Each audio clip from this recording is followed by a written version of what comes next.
il s'agissait surtout de pouvoir expliquer pourquoi on faisait cette formation et quel était l'intérêt pour les personnes qui prenaient la formation de la faire. Parce qu'on ne peut pas former des gens qui ne veulent pas être formés. On peut pas faire passer un message si on n'explique pas le pourquoi on veut faire passer un message. Donc je pense que c'est le plus important, c'est que les gens ils comprennent pourquoi. Hello, bienvenue sur le podcast des Leaders sans frontières, le podcast où nous partons à la rencontre des meilleures pratiques managériales et entrepreneuriales, inspirées des différences culturelles et de l'international. Je m'appelle Paul Tressens et vis au Vietnam depuis 2022. En créant ce podcast, mon ambition est de vous aider à élargir votre champ des possibles et appliquer des méthodes venues d'ailleurs dans votre quotidien. Je vous souhaite un bon voyage avec notre invité pour un nouvel épisode des Leaders sans frontières. Bonne écoute! Bonjour Ila, bienvenue dans le podcast des Leaders sans frontières. Je suis ravi que tu aies accepté mon invitation pour commencer ce nouvel épisode des Leaders sans frontières. Je vais te laisser te présenter, m'expliquer d'où tu viens, tes origines, me raconter ton parcours rapidement en 2 minutes, le résumé et m'expliquer tes fonctions actuelles. Bonjour Paul, merci beaucoup pour cette invitation. Je m'appelle Ila Travesedo, je suis franco-colombienne, née en Colombie, j'ai grandi en Colombie, mais j'ai aussi des origines indiennes. Mon arrière-grand-père était né en Martinique, mais lui-même il avait des origines de l'Inde, du sud de l'Inde. Donc voilà, donc j'ai un mélange des cultures depuis toute petite. Mais devenue française à nouveau, disons que mon arrière-grand-père avait pas enregistré mon grand-père à l'ambassade, donc on avait perdu la nationalité française D'accord. qu'on a récupérée à mes 17 ans. Donc à mes 17 ans, je suis devenue française et donc j'ai commencé, à me sentir de plus en plus française, grâce aussi à cette inclusion et puis à avoir un passeport et une expérience en France, qui m'a permis aussi autant française que colombienne. Oui, parce que tu es parti en fait en 2004-2005 faire un échange C'est ça. en France à Besançon, je crois, dans un lycée pendant 1 an pour vraiment t'acclimater à la culture française, au-delà de simplement ton grand-père qui t'a inculqué et de ta famille qui t'a inculqué ça, c'est comme ça que tu as vraiment découvert la culture française? Exactement, donc je suis partie à 17 ans, je suis partie en Lorraine, donc ce Besançon, c'est venu après. J'ai D'accord. En Lorraine, j'ai fait un échange, dans un lycée, tout près de Metz, à une demi-heure de Metz. Et bon, ça a été mon premier aussi, ma 1re rencontre avec la culture française, disons dans le pays. Une expérience, très riche, parfois un peu tragique, un peu difficile aussi, dans le sens où c'était quand même une culture très différente. Rien qu'en France, il y a des cultures différentes. Je pense que la culture, de la Lorraine a aussi sa propre culture, très différente aussi du reste du pays. Donc ça a été aussi, très enrichissant, de pouvoir, comprendre que dans un même pays aussi il y a plusieurs cultures. Et donc j'ai fait ma terminale, une partie de ma terminale, en Lorraine et une partie de ma terminale à Besançon parce que j'ai fait un changement de famille d'accueil. Et comment est-ce que tu as grandi, toi, entre, ces cultures, entre la culture colombienne, la culture indienne, la culture française? Est-ce que tu peux m'expliquer les piliers qui ont fait, ton éducation? Alors, dans ma famille, on est assez, je dirais même qu'on a aussi notre propre culture à nous parce que comme on a tellement de mélanges, entre nous, j'ai jusqu'à mes 17 ans, je pourrais dire que j'étais beaucoup plus colombienne que française ou même il y avait toujours un petit quelque chose qui venait, de l'Inde, un petit quelque chose qui venait de la France. Mais moi-même, j'ai grandi dans un entourage plutôt colombien. Hem, j'ai étudié dans un lycée américain, donc ça aussi, ça amène un peu de culture américaine. Et puis, ici en Colombie, on est quand même très proche de la culture américaine, par l'influence, des États-Unis. Donc Donc voilà, donc je saurais pas exactement dire, comment chaque, culture m'a influencée, jusqu'à mes 17 ans parce que jusqu'à mes 17 ans, je crois que j'étais surtout colombienne et c'est surtout après, en fait. En fait, j'ai pris une responsabilité en ayant un passeport français. Je suis devenue citoyenne d'un autre pays et puis, je pense que c'était aussi grâce à ma famille, à cette responsabilité parce qu'on a toujours, on est toujours très responsable avec, ce qui nous est donné et je pense que quand tu obtiens un passeport d'un autre pays, tu obtiens aussi une responsabilité envers le pays. Tu deviens un citoyen, tu deviens ambassadeur de ce pays-là et je pense que c'est pour ça aussi que mes parents ont décidé de m'envoyer en France pour, faire ma dernière année, même si j'avais déjà fini le lycée ici en Colombie. C'était surtout pour apprendre, le français, apprendre la culture française et pouvoir porter un passeport, de manière intégrale. C'est pas seulement pour pouvoir rentrer en Europe, c'était vraiment si je porte ce passeport, c'est parce que je connais la culture, c'est parce que je me sens française. Bien sûr. Donc je pense que c'était surtout une question de responsabilité et une question de voilà, maintenant on est français, donc en français, bah, on parle français, on apprend aussi la culture, on s'y attache aussi. Tu vas terminer tes études, après tu vas faire, des ét enfin, tu vas terminer ton lycée. Tu vas, ensuite, faire des études sur toute la partie hospitality, management et administration. Tu vas aller étudier aux Pays-Bas. Tu vas avoir des 1 expériences, à Monaco, aux Émirats arabes unis. Pourquoi est-ce que tu as fait le choix déjà de partir dans, le secteur de l'hospitality où tu as eu principalement des fonctions sur la partie formation et développement des membres, des collaborateurs dans différents, lieux, hôtels et cetera? Alors, quand je suis rentrée de faire ma terminale en France, mes parents, enfin mes parents avaient divorcé et donc ma mère a créé un hôtel, dans ce qui était sa maison. Donc elle a créé un petit hôtel un hôtel boutique et puis, moi au début je voulais faire je voulais étudier, je voulais aller au Sciences Po. Je voulais faire Sciences Po et donc en rentrant, bon, les choses avaient un peu changé dans ma famille et donc ma mère avait créé cet hôtel et puis mais ma famille est une famille d'entrepreneurs donc nous c'est des entrepreneurs de famille donc de ceux qui ont une idée et ils la mettent en place, pas forcément avec toutes les connaissances, sur le secteur ou sur l'industrie dans laquelle ils vont se lancer. Donc, c'est un peu comme ça qu'on s'est lancé dans l'hôtellerie. Évidemment, au début, je commençais à appuyer, ma mère qui travaillait, qui était, un peu toute seule dans cette nouvelle aventure et donc je me suis dit: «Pourquoi pas faire des études d'hôtellerie?» J'aimais bien le service, c'est quelque chose, qui me plaît beaucoup, de rendre service aux autres, et donc j'ai commencé mes études ici en Colombie, dans une université ici à Bogota et très rapidement, je me suis rendu compte que le côté pratique était très important pour moi, ce que je j'arrivais pas à retrouver dans l'université où j'étais.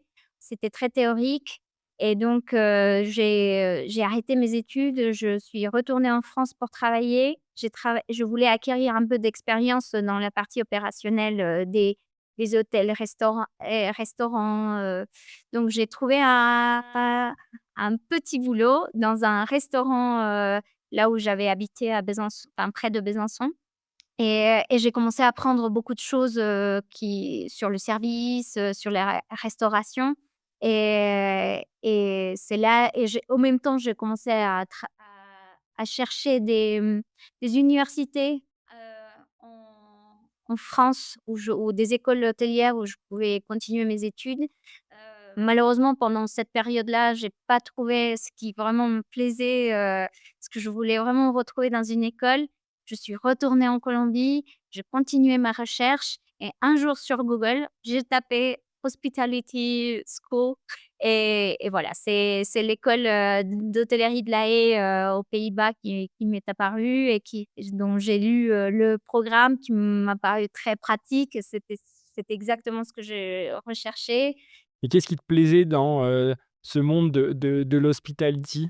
Je pense que c'était surtout le service. C'était vraiment ce qui me plaisait le plus, pouvoir, le service, la rencontre des personnes étrangères disons ici en Colombie, à l'époque, il y avait pas encore enfin le tourisme n'était pas encore à peine il commençait à se développer, donc il y avait pas encore beaucoup d'étrangers et moi je parle anglais, je parle français, donc j'aime bien pouvoir échanger dans d'autres langues oui, je pense que c'est surtout ces 2 choses-là, le voyage, les langues et le service. C'est vraiment les 3 choses qui m'ont fait, qui m'ont fait, ouais et puis le besoin aussi évidemment, le besoin d'avoir ce nouveau business, d'avoir à nouveau la responsabilité, envers, ma famille aussi, apporter quelque chose et qui m'ont OK. fait, prendre cette décision.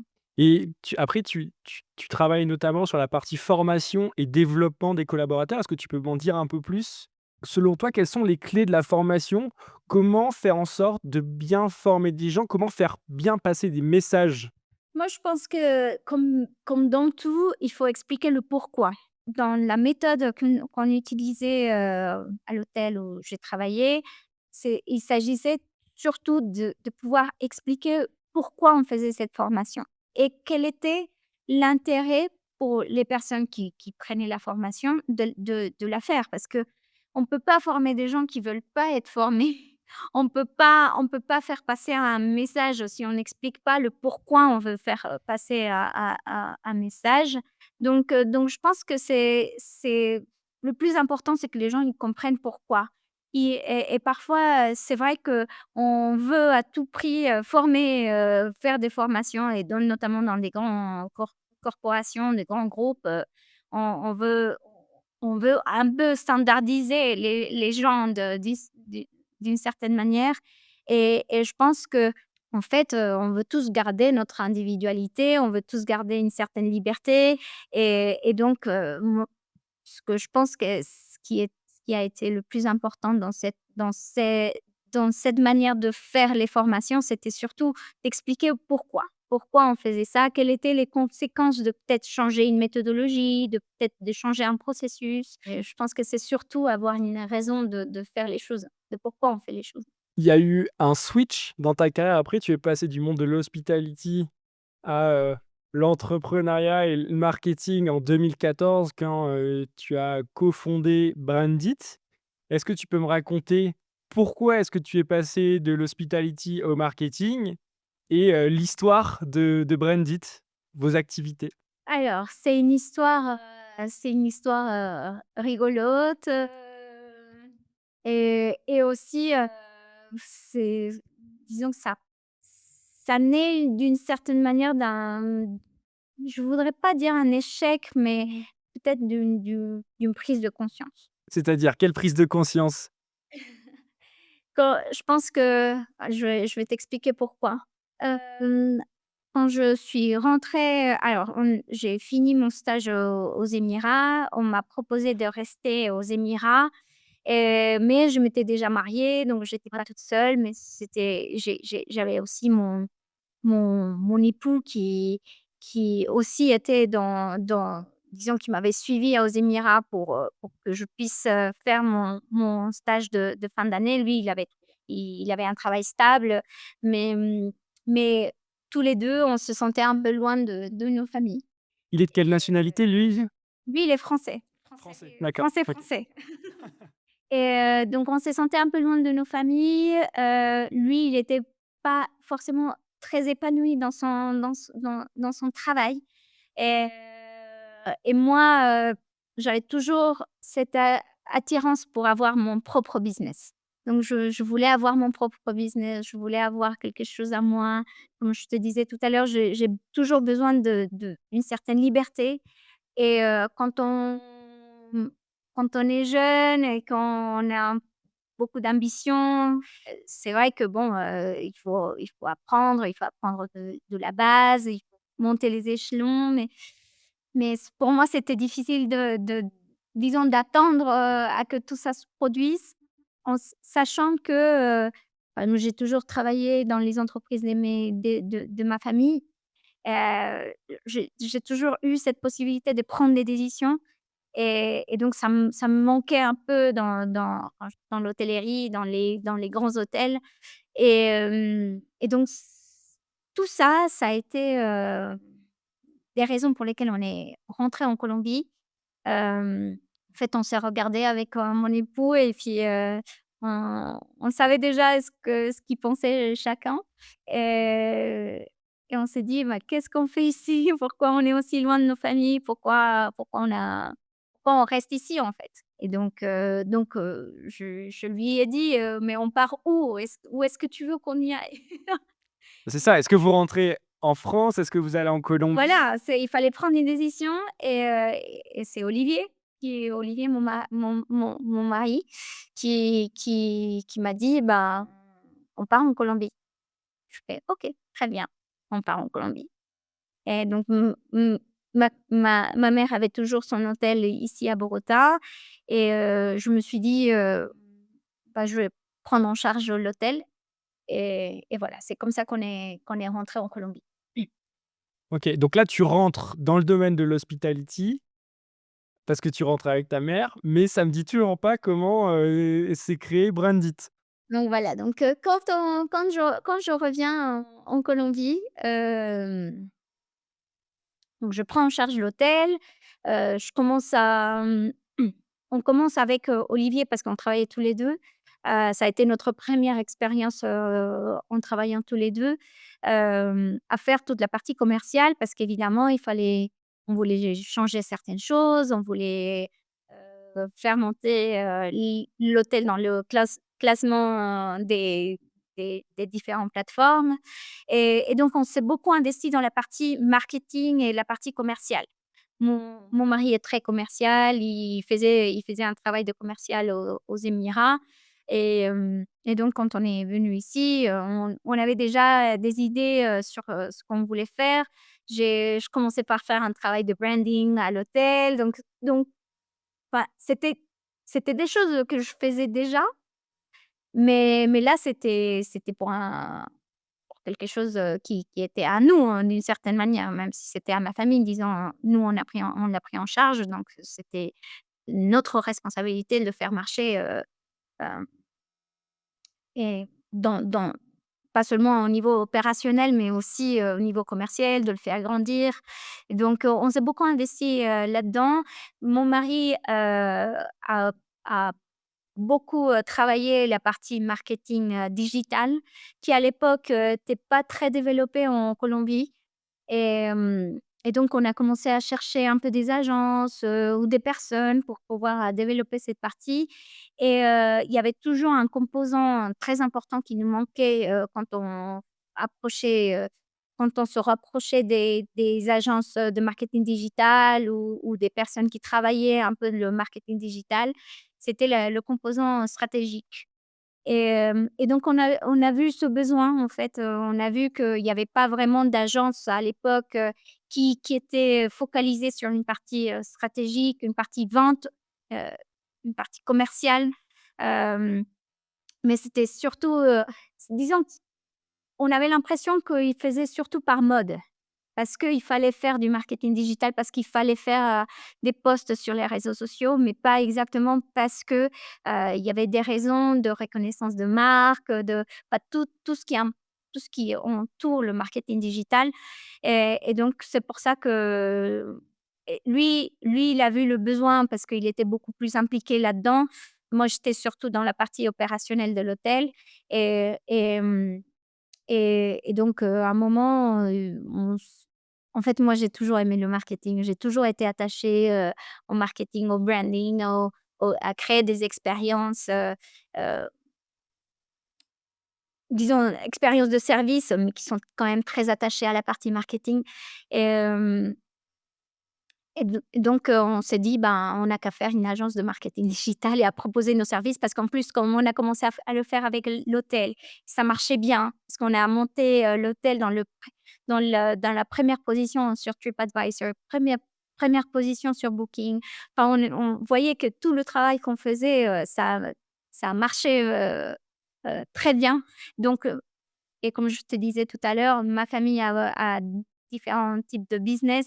Ils sont venus, vers nous pour qu'on leur fasse leur site web, pour qu'on commence à leur gérer les réseaux sociaux et c'est comme ça qu'on a démarré. C'était un peu, disons, un peu par accident, un peu dans l'échec dont je parlais tout à l'heure, c'était, en fait, de me dire que j'avais étudié l'hôtellerie, c'est quelque chose que j'aime beaucoup, mais en faisant ici, en étant complètement opérationnel sur l'hôtel, ça j ça me plaisait pas autant.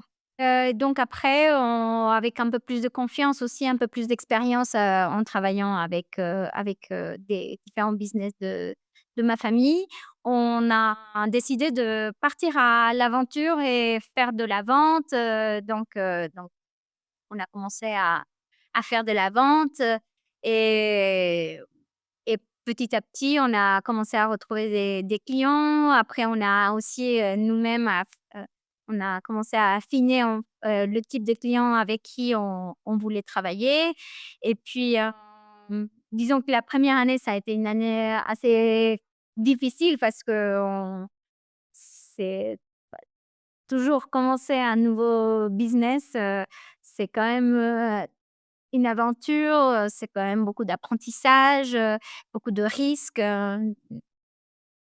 donc mais bon, petit à petit, on a commencé à trouver nos clients, à trouver, aussi une communauté parce qu'on ici, on s'est associé à la chambre de commerce franco-colombienne, qui nous ont très bien accueillis et puis, avec les entreprises, membres, on a pu aussi, présenter notre offre, puis, se faire connaître petit à petit. Quelles sont les valeurs qui, définissent, Brandit? C'est quelque chose dont on parle souvent avec nos collaborateurs, l'honnêteté, l'éthique professionnelle. Je pense que, je veux pas te dire des valeurs, heu, dont on parle, maintenant parce que maintenant on recherche, à être plus original, mais mais je pense que ça, c'est des valeurs, vraiment qui nous tiennent à cœur. Hem, Parce que, dans le marketing digital, il y a beaucoup de concurrence.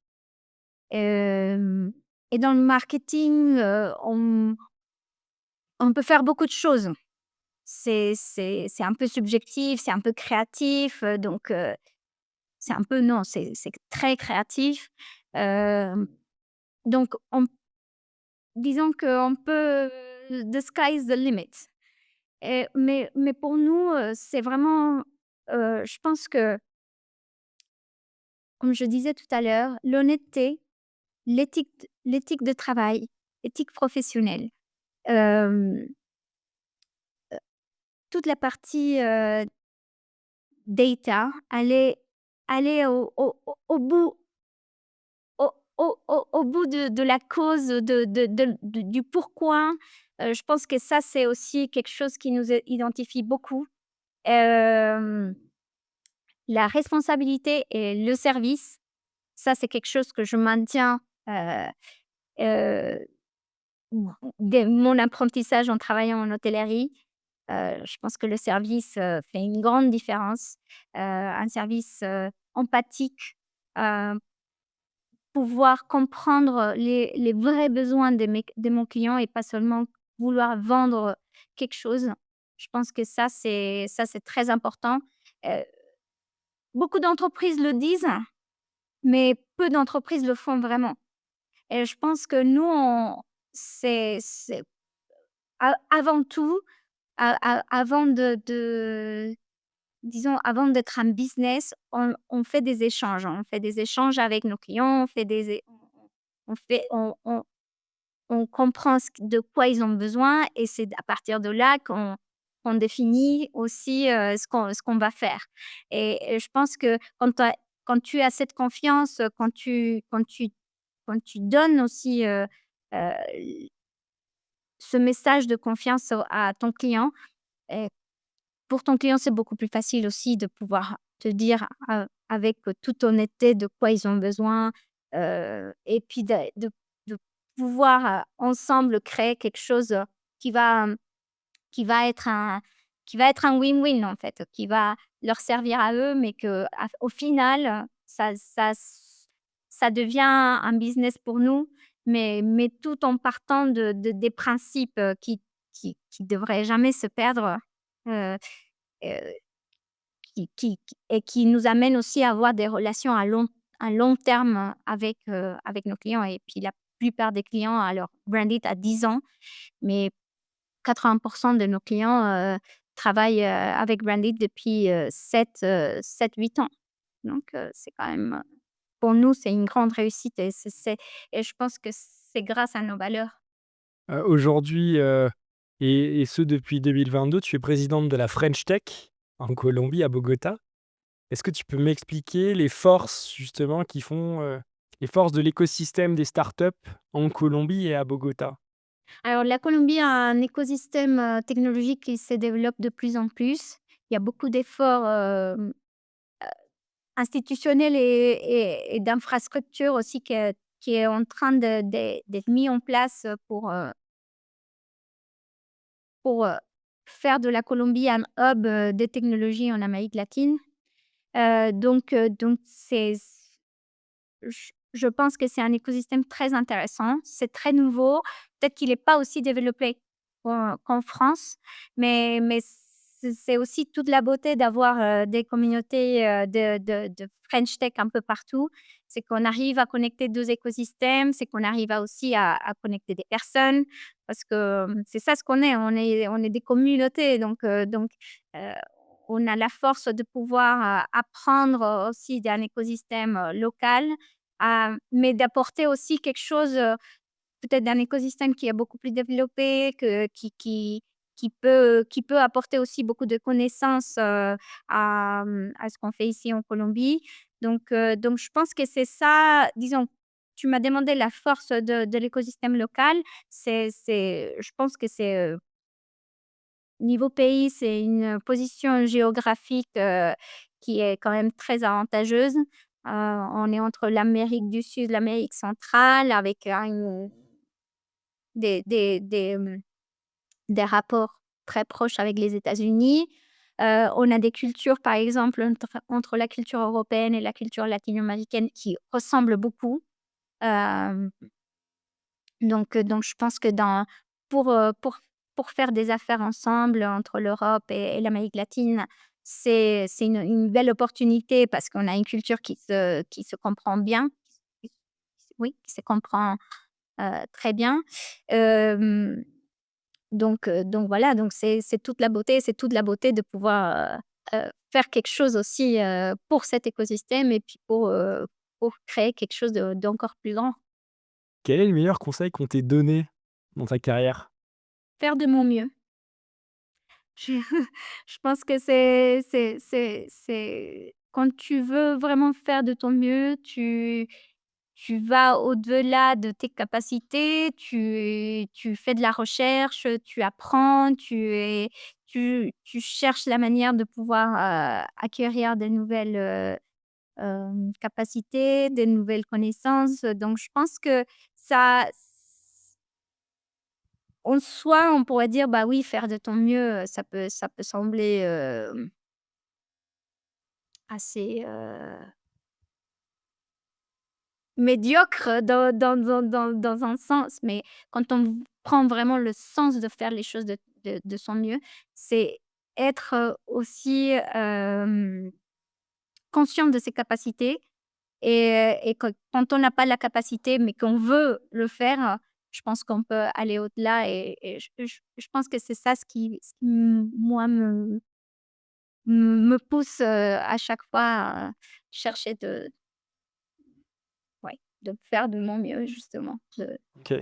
Oui, être à 100 de son temps et de son attention sur une tâche, être oui, conscient de ses capacités et du temps et de l'attention que tu peux porter à une tâche, mais de se dire: «Quand c'est au-delà de mes capacités, parce qu'il y a des choses que je ne maîtrise pas», c'est aussi demander de l'aide et faire appel oui, à, quelqu'un qui a ces compétences-là. D'accord. tout à fait. Est-ce que tu as une maxime ou une citation qui te guide dans ta vie? Et c'est un peu, lié à ma famille. Mon grand-père est philosophe et lui, il nous a inculqué une philosophie de vie, à laquelle je tiens beaucoup. Ce que je pense, ce que je dis et ce que je fais soient la même chose.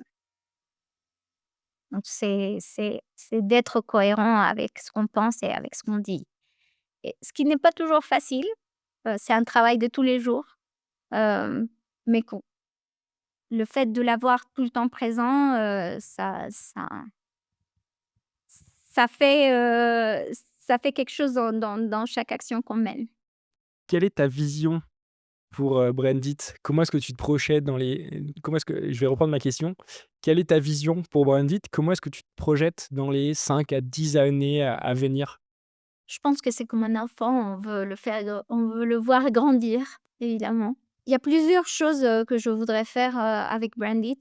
Il y a une partie, qui moi me tient beaucoup, à cœur, c'est faire une partie, un peu école. Parce qu'on en fait, c'est quelque chose qui nous disent, nos collaborateurs, souvent, c'est que Brandit, c'est une école, et moi, je voudrais rendre ça, une réalité. Aussi avoir une partie école, une partie, éducation. Je pense que ça c'est connecté aussi avec ma partie formation que j'aime beaucoup. Donc je pense que d'ici là, j'aimerais pouvoir développer un peu plus, cette partie-là. Est-ce que tu peux partager une anecdote de vie qui, a été marquante pour toi et pour ta carrière? Peut-être que j'en ai déjà parlé, mais je pense que le fait de revenir en Colombie, et ça m'a complètement,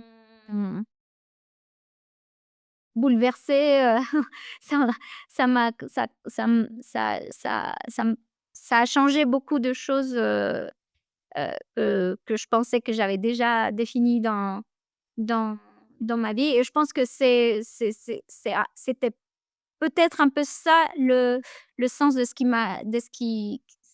m'est arrivé en arrivant en Colombie. C'est que parfois on pense, déjà avoir un plan, déjà avoir, les choses déjà toutes écrites, mais finalement, voilà, la vie change d'un coup, et et je pense que ça a été le plus difficile, parce qu'en fait, je j'ai pas raconté les détails de notre retour en Colombie, mais ça a été très dur, ça a été très difficile. Qu'est-ce qui a été bouleversé? Qu'est-ce qui a été difficile? Je pense qu'une situation, on avait quand même une bonne situation quand on habitait à Abu Dhabi. Une situation financière, et puis, aussi de tranquillité, parce qu'Abu Dhabi, c'est quand même, c'est ouais, les Émirats, c'est un pays très très tranquille. On y habite en toute sécurité, et puis, la Colombie, il y a quand même, des problèmes de sécurité qui qui qui sont qu'on ressente dans la vie de tous les jours,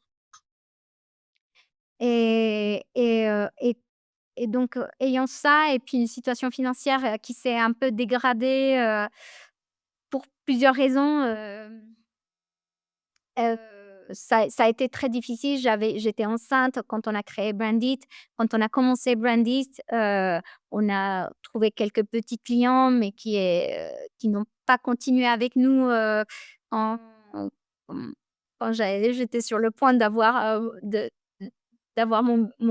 ma fille, qui est née au mois de décembre. Ça a été très, très dur, et à ce moment-là, il y a Olivier, il travaillait tout seul, enfin un peu tout seul, dans l'agence, et moi je continue à travailler, dans l'hôtel, parce qu'on nous disait: «Il faut pas mettre tous les œufs dans la même panier», et et finalement, au mois de janvier, on avait un bébé, on avait une situation financière, qui n'était pas au top, et donc je pense que, heu, le fait de dire, enfin, j'avais plus rien à perdre. Donc je dis: «Bah, on met tous les œufs dans le même panier et puis c'est tout, et on fait les choses telles qu'on les sente», et voilà, c'est ça ce qu'on a fait. Ça a été très dur, au début parce que c'était vraiment difficile, financièrement. Hem, mais ça nous a beaucoup impulsés. Ça nous a poussés à faire les choses, à être, vraiment à mettre tous nos efforts, dedans et c'est pour ça qu'on y tient. On tient à notre bébé Brandit, parce que c'est on a mis Ouais. beaucoup d'efforts. Être focus. OK. Oui, Et de se recentrer sur l'essentiel dans la difficulté. c'est ça, c'est ça et puis prendre des risques, hein. Tout à fait. Si tu devais transmettre un conseil à une personne qui justement souhaite se former au marketing digital, quel serait-il? Si par exemple, si c'est pour commencer une carrière dans le marketing digital, je conseille vraiment de travailler en agence. Je pense qu'on apprend énormément de choses en travaillant dans une agence. On touche à plusieurs secteurs, de l'économie, on apprend, on apprend aussi de l'expérience de ses clients qui ont peut-être déjà travaillé avec d'autres agences. On apprend beaucoup des autres et et puis si on veut créer quelque chose, dans le marketing digital, je dirais, en fait, il faut d'abord avoir l'expérience de travailler dans une agence, pouvoir comprendre peut-être un peu le business, parce que les choses ont beaucoup changé. En fait, moi, parce que c'est pas très cohérent de dire qu'il faut avoir de l'expérience parce que nous, on l'a pas eu. On s'est lancé. Heu, on n'a pas eu cette expérience de travailler dans une agence, mais on avait, on a en fait, au début, on avait un sens très stratégique, envers le business du client. Et ça t'a manqué toi cette expérience en agence? Peut-être un peu parfois. Sur quel volet? Parfois un peu la partie créative, dans la partie, comment structurer, certaines choses, créatives qui sont très subjectives. Parfois ça a été l'apprentissage a été un peu dur là-dedans et puis en tant que business, je pense que comprendre un peu mieux, depuis le début, comment mettre un prix au service, c'est toujours, je pense que c'est toujours la question des personnes, et des business qui travaillent dans le service. C'est toujours difficile de mettre un prix à un service. C'est beaucoup plus facile de mettre un prix à un produit, mais je pense que ça m'aurait aidé, mais bon, ça a été fait OK. comme ça. Où est-ce qu'on peut te suivre ou te contacter, Ila? Sur LinkedIn, j'ai mon profil LinkedIn qui est public, comme Ila Travesedo, tout simplement. J'y suis, on peut m'envoyer des messages, je réponds très lentement, mais je réponds. Je mettrai le lien de ton profil, dans le descriptif Ça marche. de l'épisode. Merci beaucoup, Super. c'était un plaisir d'échanger avec toi aujourd'hui sur le marketing digital. Merci Paul, merci à toi pour cette invitation et je te souhaite, une très belle réussite avec ce podcast, et avec, tous tes invités. C'est la fin de cet épisode. J'espère que vous avez apprécié cet échange. N'oubliez pas d'ajouter 5 étoiles sur votre plateforme d'écoute préférée ou de vous abonner à la chaîne YouTube pour recevoir les prochains épisodes. Je vous dis à très vite pour un nouvel épisode des Leaders sans frontières. Au revoir.